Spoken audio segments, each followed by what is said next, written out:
Prokuroria Speciale hapi hetim të ri me emrin TNT për rastin e prishjes së objektit Kosmos të Fiat Canovskit.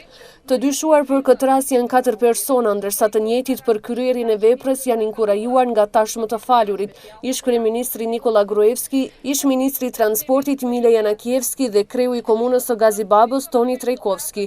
I dyshuari i parë është shefja e inspektoriatit ndërtimor komunal, pasi qëllimisht dhe në kundërshtim me ligjin ka konkluduar se Kosmosi nuk e respekton miratimin për ndërtim dhe pastaj mbi bazë të këtij konkluzioni objekti është minuar.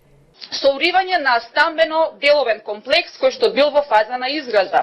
Pas kësaj ka vendosur proces verbal për konstatim ku ka deklaruar se i gjithë objekti është ndërtuar në kundërshtim me projektin bazë. Gjithësisht më i lartë me dallueshmëri lartësie prej 1,43 cm, me çka menjëherë ka sjellë vendim të paligjshëm për tërheqjen e ndërtimit, ku i ka urdhëruar investitorit të defajnë të Skopje, që në afat prej 5 ditësh nga momenti i pranimit të vendimit të pastrojë ndërtimin, për arsye se i gjithë objekti pas ka qenë ndërtuar në kundërshtim me projektin bazë të certifikuar dhe në kundërshtim me miratimin për ndërtim.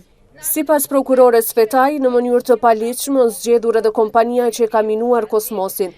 Fillimisht komuna ka pasur marrëveshje aktive për këtë lloj të punëve me kompaninë Transmet të Saad Koçanit, por megjithatë sipas procedurës urgjente është zgjedhur kompani tjetër, e cila nuk i plotson kërkesat e dokumentacionit të tenderit, ndërsa motivi për ta rënuar objektin nuk ka qenë për shkaqe urbanistike.